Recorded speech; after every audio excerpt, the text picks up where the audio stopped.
மனித வாழ்வுக்கு ஆசீர்வாதம் நிம்மதி தருவது ரெண்டாம். ஒன்று தூக்கம், இன்னொன்று மறதி. இன்றைக்கி மறதியை குறித்து இல்லை, தூக்கத்தை குறித்து நினைக்கிற நாள்.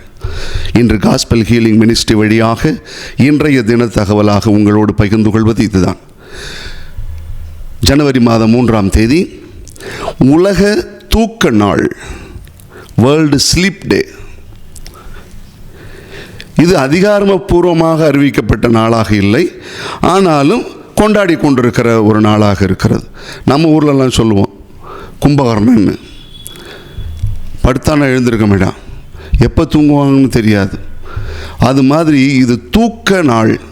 தப்பாக புரிஞ்சுக்காதீங்க, துக்க நாள் கிடையாது, தூக்க நாளாக பார்க்கப்படுகிறது. இதுவும் எப்போ பாருங்கள், புத்தாண்டு முடிஞ்ச பிற்பாடு எல்லாம் சோர்வு, உழைப்பு, களைப்பு எல்லாம் காலியான பிற்பாடு சோர்வடைந்து களைப்படைந்து இருக்கிற நேரத்தில் கொஞ்சம் நீங்கள் தூங்கிக் கொள்ள ஒரு அழைப்பு. தூக்கத்தினுடைய முக்கியத்துவத்தை உணர்த்துகிற நாள் இந்த நாள்.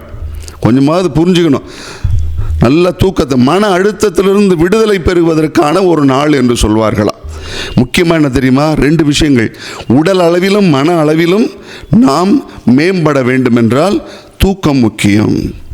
மூளையினுடைய செயல்பாடும் நோய் நொடி இல்லாமல் உடல் பலன் அடைந்து ஒரு முறை தூங்கி எழுந்திருக்கும் பொழுது உன் உடல் பலமாக மாறிவிடுகிறது.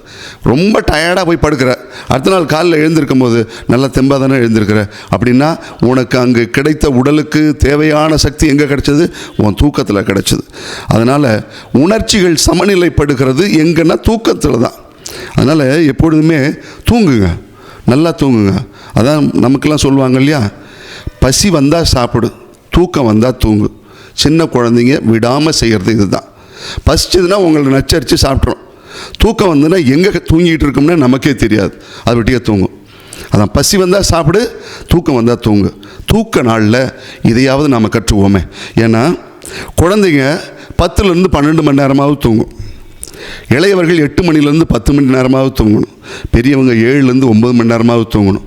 நேரத்துக்கு தூங்குங்க, தெம்பாக எழுந்துருங்க, நாள் முழுவதும் தெம்பாக வேலை செய்யுங்கள். தூக்க நாளில் தூக்கத்துக்கு முக்கியத்துவம் கொடுங்கள்.